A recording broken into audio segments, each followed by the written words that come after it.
ठीक है।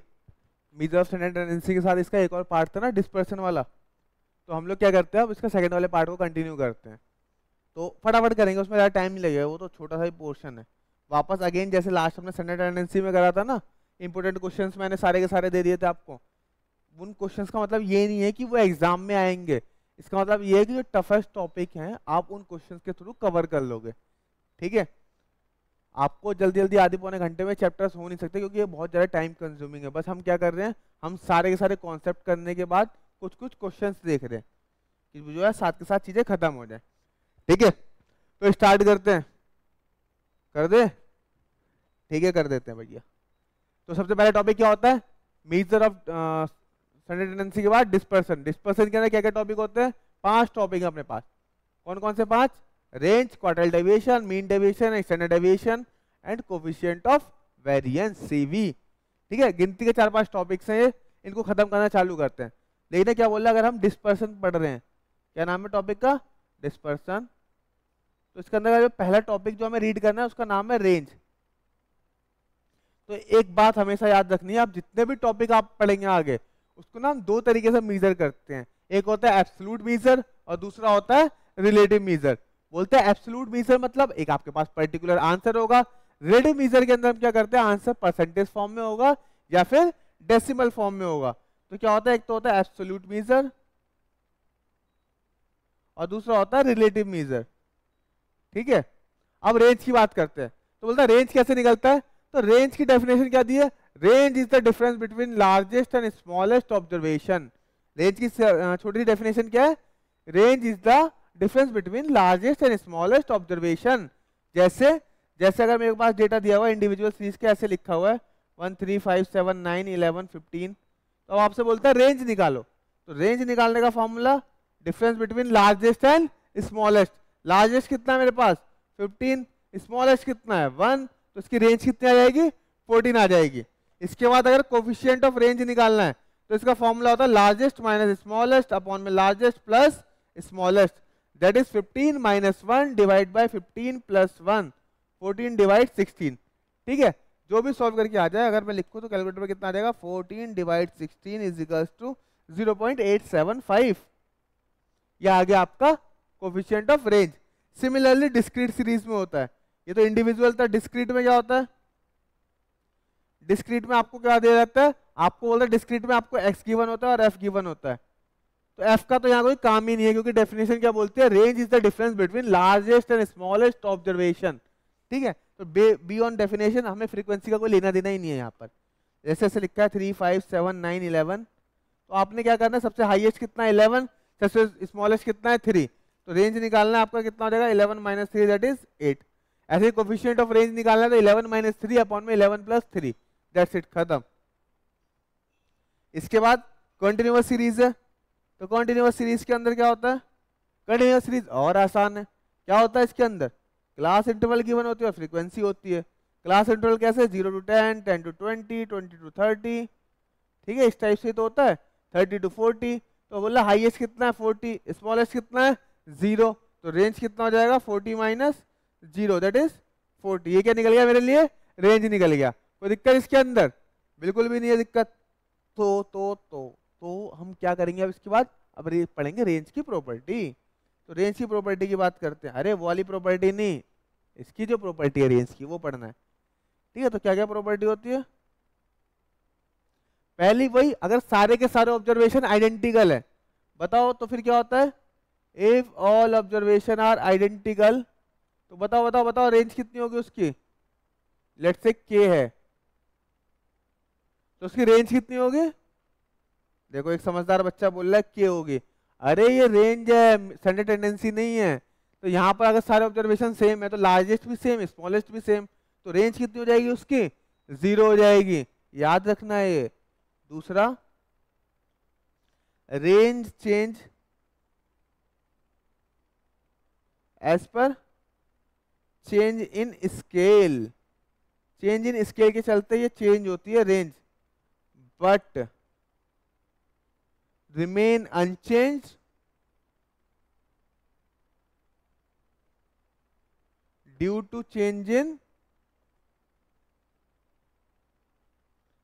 ओरिजिन, ठीक है। क्या बोल रहा है, रेंज चेंज होती है, बट किसके चलते चेंज होती है, चेंज इन स्केल। और अगर चेंज इन ओरिजिन में फर्क कर रहे हो, मतलब सारे ऑब्जर्वेशन में कोई नंबर ऐड कर रहे हो या लेस कर रहे हो, तो उससे रेंज के ऊपर कोई फर्क नहीं पड़ता, रेंज उतनी ही रहेगी, रेंज में नो चेंज आता है, ठीक है। ये दो प्रॉपर्टी है बेसिक से। इसके बाद रेंज के बाद क्या होता है, रेंज के बाद हमने पढ़ा था क्वार्टाइल डेविएशन। क्वार्टाइल डेविएशन बिल्कुल मीडियन की तरह, जहां जहां मीडियन में आपने 2 लिखा है ना फॉर्मूले में, वहां वहां 4 लिखना चालू कर दो, आपको ऑटोमेटिकली क्वार्टाइल डेविएशन आ जाएगा। तो QD निकालने का फॉर्मूला क्या होता है, QD is equals to Q3 minus Q1 divide by 2, ठीक है, सिंपल सा फॉर्मूला है। क्या क्या होता है, Q3 minus Q1 divide by 2। अच्छा, इसका लास्ट टॉपिक लग रहा है मेरे को, हमने पहले उठा लिया इसको, कोई बात नहीं। Thank you PK sir for the coffee. कोई नहीं, आप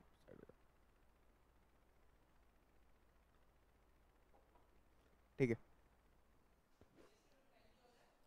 टाइम हो चुका है, सुबह के 3 बज चुके हैं, रिकॉर्डिंग करना स्टार्ट करते करते मे थैंक यू सर, पक्का पक्का होंगे बच्चे पास, ओके। तो ठीक है, हम लास्ट में टॉपिक उठा लिया, कोई दिक्कत नहीं है, उससे कोई फर्क नहीं पड़ता, चीजें तो वो सेम ही है हमारे पास, ठीक है। क्वार्टाइल डेविएशन की बात करता है, तो क्वार्टाइल डेविएशन का फॉर्मूला क्या होता है, Q3 minus Q1 divide by 2। अच्छा, इसके बाद फिर एक तो ये तो एब्सोल्यूट मीजर हो गया, एक तो वो भी तो होगा कोफिशिएंट ऑफ क्वार्टाइल डेविएशन, तो खुद ही बता दो फॉर्मूला क्या हो जाएगा, Q3 माइनस Q1 अपॉन में Q3 प्लस Q1, छोटा सा फॉर्मूला होता है। एक होता है inter quartile range, inter quartile range, तो इसके अंदर क्या होता है, इंटर क्वार्टाइल रेंज में हाईएस्ट माइनस लोएस्ट, मतलब सबसे ज्यादा लंबा क्वार्टाइल कौन सा होता है, Q3, लोएस्ट कितना है, Q1, तो इंटर क्वार्टाइल रेंज कितनी हो जाएगी, Q3 माइनस Q1, इस टाइप से, ठीक है। इतना सा ही फॉर्मूला, इसकी property same as range.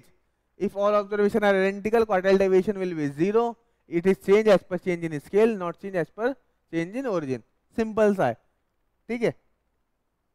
Quartile deviation के बाद क्या है अपने पास, mean deviation, mean deviation MD।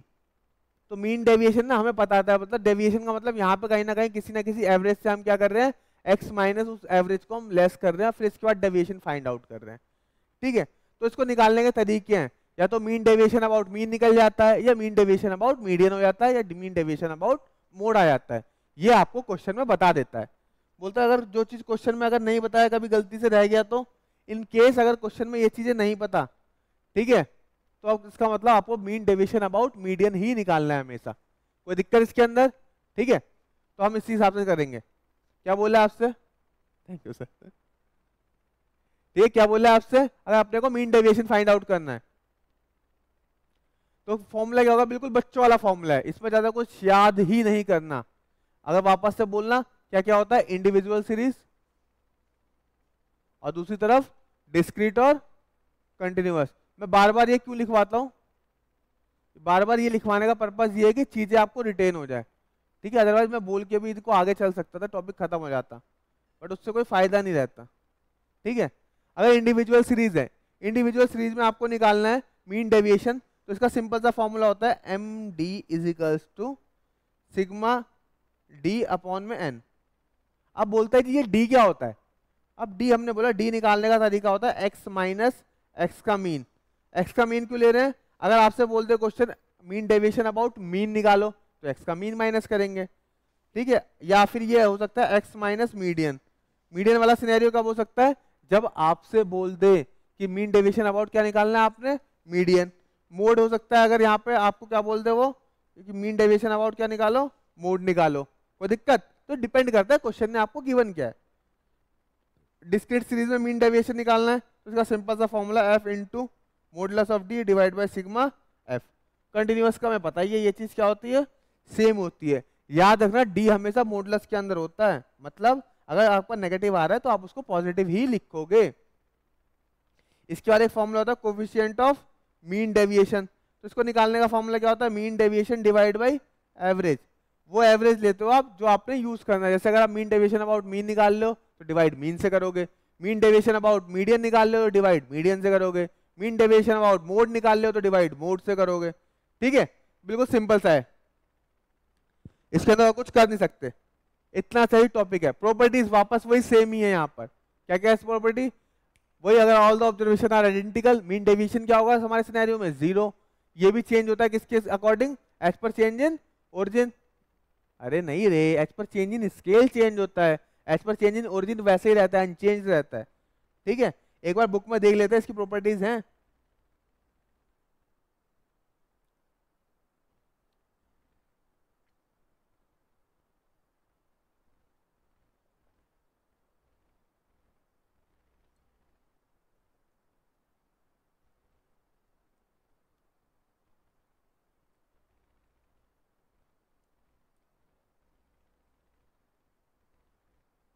ऐसा कोई खासी प्रॉपर्टी दी नहीं है, बस याद रखना है as per change in origin change नहीं होता है, as per change in scale होता है।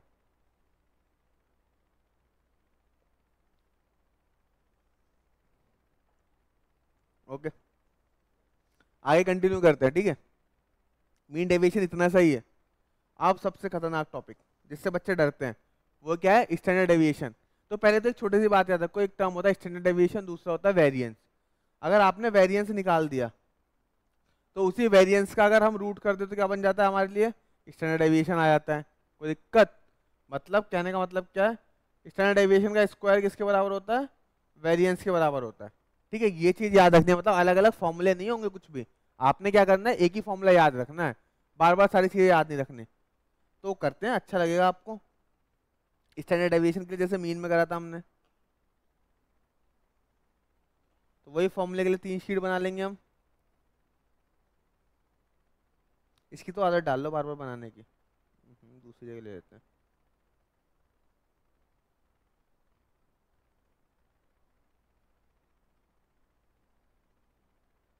स्टैंडर्ड डेविएशन की बात करते हैं, ठीक है। तो क्या बोल रहा है आपके पास, वही 3 तरह का डेटा होगा, इंडिविजुअल, डिस्क्रीट और कंटिन्यूअस। डिस्क्रीट और कंटिन्यूअस के फॉर्मूले सेम ही होते हैं, इंडिविजुअल अलग रहता है। अरे 3-4 कॉलम बन गए हम तो, चलो कोई बात नहीं, ठीक है। तो पहला फॉर्मूला क्या है, पहला हमारे पास डायरेक्ट फॉर्मूला होता है, बोला एच डी फाइंड आउट करना है, तो एच डी निकालने का फॉर्मूला होता है रूट के अंदर सिग्मा एक्स माइनस एक्स के मीन का स्क्वायर अपॉन में एन, ठीक है। छोटा सा फॉर्मूला है बच्चों वाला। फिर बोलता है अगर मेरे को इसमें निकालना है तो इसमें निकालने का फॉर्मूला क्या हो जाएगा, रूट के अंदर, देखो इंडिविजुअल और डिस्क्रीट में फर्क किस चीज का होता है, एक एफ का ही तो फर्क होता है, तो मतलब फॉर्मूला पूरा का पूरा इधर वाला ही रहता है, पर इंटू एफ हो जाता है, और इधर क्या होता है, ये सेम होता है। कोई दिक्कत, बिल्कुल सिंपल सा है। दूसरा दूसरा आपसे बोलता है standard deviation is equals to root के अंदर सिग्मा एक्स स्क्वायर अपॉन में एन माइनस का मीन का स्क्वायर, ठीक है। तो ऐसे ही फॉर्मूला अगर आपको इस तरफ लिखना है तो आप क्या बोलोगे, standard deviation is equals to sigma f into x square upon में सिग्मा एफ माइनस मीन का स्क्वायर, और इधर क्या हो जाता है, ये चीज सेम हो जाती है। मीन निकालने के फॉर्मूले याद है ना, वो पीछे पढ़ के आए हुए हैं हम, सिग्मा एफ एक्स अपॉन में सिग्मा एफ एंड ऑल, तो वो चीज याद रखनी है आपने। तीसरा एक डेविएशन वाला फॉर्मूला होता है, mean is equals to root के अंदर सिग्मा डी स्क्वायर अपॉन में n minus sigma d upon में एन का होल स्क्वायर, ठीक है, बिल्कुल बच्चों वाला फॉर्मूला होता है। तो यहाँ पर अगर आपको फॉर्मूला लिखना है तो आप क्या लिखोगे, this is equals to root के अंदर sigma F D square upon में sigma F minus sigma F D upon में सिग्मा एफ का होल स्क्वायर, ठीक है, इधर निकला है। और वापस अगर आपने डी निकालते समय x minus assuming divide by I करा है तो आपको इधर फॉर्मूले में फिर आई से मल्टीप्लाई करनी पड़ेगी। अगर आपने आई यहाँ यूज नहीं करा तो आपको फॉर्मूले में आई से मल्टीप्लाई करने की नीड नहीं है। स्टैंडर्ड डेविएशन के सिर्फ यही फॉर्मूले हैं, इससे ज़्यादा कुछ नहीं है। इससे ज़्यादा तो इसकी वही प्रॉपर्टीज है, ये भी सेम वही, all the observation are identical standard deviation will be 0 as the change as per change in scale but not change as per change in origin, ये प्रॉपर्टीज होती हैं। इसके अलावा एक प्रॉपर्टी होती है स्टैंडर्ड डेविएशन की जिसके अंदर हम निकालते हैं कंबाइंड एचडी। क्या निकालते हैं हम, कंबाइंड एचडी, जिसको हमने नाम दे दिया ग्रुप्ड एचडी, पूल्ड एचडी, कुछ भी बोल दो, ग्रुप्ड एचडी, पूल्ड एचडी, ठीक है, अलग अलग नामों से जाना जाता है, बिल्कुल सिंपल सा है, ठीक है। तो क्या बोलता है आपसे, बोलता है इसको निकालेंगे कैसे, निकालने का बिल्कुल सिंपल सा फॉर्मूला है, लिखवाया हुआ है, क्वेश्चंस भी कराए हुए हैं आपने। सिंपल सा फॉर्मूला क्या है, बोलता है मेरे को पूल्ड एचडी चाहिए, मतलब मेरे को क्या क्या गिवन होगा आप खुद सोच के देखो। मेरे को दो डेटा दे रखे होंगे, एक तो एटलीस्ट n1 होगा, दूसरा डेटा क्या होगा n2 होगा। आपको डेटा ऑफ 1 का मीन भी दे रखा होगा, डेटा 2 का मीन भी दे रखा होगा, आपको इसका एचडी भी बता रखा होगा और इस वाले डेटा का भी एचडी बता रखा होगा। आपसे बोलेगा कंबाइंड एचडी निकालो, क्या बोलेगा आपसे, कंबाइंड एचडी निकालो।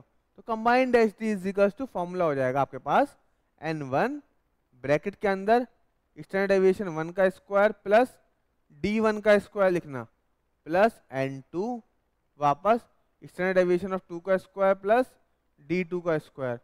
सब कहानी अच्छी चल रही थी, फिर पूछो कि ये d1 और d2 कहाँ से आ गए। क्या पूछोगे आप कि ये d1 और d2 कहाँ से आ गए। तो इसका सिंपल सा आंसर है, ये हमें वैल्यू निकालनी पड़ेगी। d1 निकालने का फॉर्मूला होता है मोड के अंदर मीन ऑफ डेटा 1 माइनस उसका combined mean, d2 is equals to mean of data 2 minus उसका कंबाइंड मीन। कोई दिक्कत, बिल्कुल सिंपल सा है। अब कंबाइंड मीन कैसे निकलता है, उसके लिए तो हमने अभी पीछे पढ़ के आए थे ना, combined mean is equals to n1 mean 1 plus n2 mean of data 2 divide by n1 plus n2। कोई दिक्कत, बिल्कुल सिंपल सा है ना। यही सारी प्रॉपर्टीज है बस इसके अंदर जितनी हमने बोल दी, बट ये तो हमने बोली है। अब हम क्या करेंगे, अब इनको एक साथ लिखने का ट्राई मारते हैं, ठीक है, एक साथ लिखने का ट्राई करते हैं। तो देखना अगर यहाँ पे मैं लिखूँ सारी की सारी चीजें,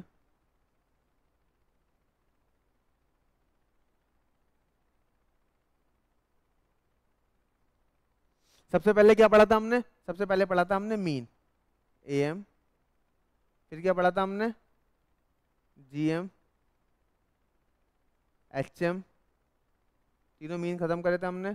इसके बाद मीडियन, इसके बाद मोड, इसके बाद रेंज, इसके बाद क्वार्टाइल डेविएशन, इसके बाद मीन डेविएशन, इसके बाद स्टैंडर्ड डेविएशन। ठीक है, ये सारी की सारी चीजें हमने पढ़ी थी। अब आपसे क्या बोलता है, अब एक एक करके ना लिखना चालू करते हैं। पहले क्या लिखा हमने, if all observation are identical. क्या लिख रहा हूं मैं, if all observation are identical. अगर सारे के सारे ऑब्जर्वेशन एक जैसे हैं, लेट से के है, तो उसका अरिथमेटिक मीन भी कितना आएगा के, ज्योमेट्रिक मीन भी के, एचएम भी के, मीडियन भी के, मोड भी के, but range, quartile deviation, mean deviation and the last one is standard deviation, these four will be 0। ठीक है, अब हम बात करते हैं चेंज इन ओरिजिन की। किसकी बात कर रहे हैं हम, चेंज इन ओरिजिन की बात कर रहे हैं। ओरिजिन का मतलब क्या होता है, जब हम डेटा में या तो सब डेटा में कुछ प्लस कर रहे हैं या फिर कुछ माइनस कर रहे हैं। तो अरिथमेटिक मीन जो है as per change in origin बदलता है। जीएम के ऊपर कोई चीज़ एप्लीकेबल ही नहीं है, हम इसके ऊपर पॉसिबल ही नहीं कैलकुलेट करना, तो इसको हमने लिख दिया नॉट पॉसिबल टू डिटरमाइन। ठीक है, सेम यहाँ पर लिख दिया हमने not possible to determine. But median change होता है, मोड आपका चेंज होता है, रेंज चेंज नहीं होता, क्वार्टाइल डेविएशन चेंज नहीं होता, मीन डेविएशन चेंज नहीं होता और स्टैंडर्ड डेविएशन भी चेंज नहीं होता है। बात करते हैं अब हम as per change in scale. क्या बात कर रहे हैं हम, as per change in scale बात कर रहे हैं। तो चेंज इन स्केल के अंदर इसके ऊपर फर्क पड़ता है, इसके ऊपर पड़ता है, इसके ऊपर पड़ता है, इसके ऊपर पड़ता है, ऑलमोस्ट जितने भी हैं ये सबके सबके ऊपर फर्क पड़ता है as per change in scale का। ठीक है, तो ये सबके सबके कंबाइंड प्रॉपर्टी थी जिसके अंदर हमने पूरा का पूरा टॉपिक खत्म कर दिया जरा सी देर में। इसके अलावा एक छोटा सा माइनर सा 2 मिनट का टॉपिक है, उसको हम बोलते हैं कोफिशिएंट ऑफ वेरिएंस, सीवी बोलते हैं। क्या बोलते हैं हम इसको, सीवी, कोफिशिएंट ऑफ वेरिएंस। इसको निकालने का फॉर्मूला होता है स्टैंडर्ड डेविएशन अपॉन में मीन इनटू में 100। बोलता है जी क्यों निकालते हैं, जब हमें 2 डेटा दे दे और पूछे बताओ कौन सा कंसिस्टेंट है और कौन सा ज्यादा वेरिएबल है। क्या क्या पूछना है, दोबारा बोलना, कौन सा ज्यादा कंसिस्टेंट है, कौन सा ज्यादा वेरिएबल है। उस वाले सिनेरियो में हम क्या निकालते हैं, सीवी फाइंड आउट करते हैं। ठीक है, तो इसके लिए हम क्या करेंगे, अगर सपोज करो 2 डेटा का आपने सीवी निकाला, सीवी ऑफ डेटा ए और सीवी ऑफ डेटा बी, अगर ए का सीवी ज्यादा निकल गया बी से, इसका मतलब क्या हो गया, ए इज मोर वेरिएबल। अगर ए ज्यादा वेरिएबल है इसका मतलब क्या हुआ, बी इज मोर कंसिस्टेंट। ठीक है, तो बिल्कुल सिंपल सा तरीका है, जिसका सीवी कम वो ज्यादा कंसिस्टेंट, जिसका सीवी ज्यादा वो ज्यादा वेरिएबल, बस इतना ही है। ठीक है, आपको क्वेश्चन में फिक्र नहीं करनी, आपको एसडी भी गिवन होगा, मीन भी गिवन होगा, बस आपको वैल्यू उसमें पुट करनी होगी। हाँ, ये हो सकता है स्टैंडर्ड डेविएशन की जगह आपको वेरिएंस दे दे, तो इसमें हमें डरने की बात नहीं है। वेरिएंस दे देगा तो क्या हो जाएगा, हम उसका रूट करके एसडी निकाल देंगे। ठीक है, सिर्फ इतना सही है मेजर ऑफ डिस्पर्सन में। तो इसको कर लेते हैं, फिर नेक्स्ट टॉपिक कोरिलेशन स्टार्ट करेंगे इसके बाद। अरे हाँ, एक सेकंड, एक टॉपिक तो हमारा रह ही गया, ये इंपॉर्टेंट क्वेश्चन जो हमें करने हैं। ठीक है, सबसे पहले क्या करना है हमें, जो मेजर ऑफ डिस्पर्सन के अंदर ना मैं लिख रहा हूँ, सबसे पहले हम एग्जांपल लिख रहे हैं। कहने का मतलब ये कि ये क्वेश्चन आपने मस्ट ट्राई में, मस्ट डू वाली लिस्ट में होने चाहिए। एग्जांपल नंबर 11, 13 और 17, ये तीनों का तीनों एग्जांपल बेहतरीन एग्जांपल हैं। इसके बाद एक सेट बी होगा, सेट बी के अंदर ना आपके पास क्वेश्चन नंबर 4, 7, 8, 9, 14 और 17 ये आपके किए हुए होने चाहिए। और लास्ट में ना एक रिलेशनशिप होती है, ये याद रखना है आपको, रिलेशनशिप बिटवीन QD, SD और MD, इनके बीच की रिलेशनशिप क्या होती है, 4 times of SD equals to होता है 5 टाइम्स ऑफ MD, और ये इक्वल्स टू होता है 6 टाइम्स ऑफ QD। ठीक है, ये तीनों चीजों के बीच का रिलेशनशिप होता है, ये आपने याद रखना चाहिए। डन अभी के लिए, ओके, बाय बाय, मिलते हैं अगले पार्ट में।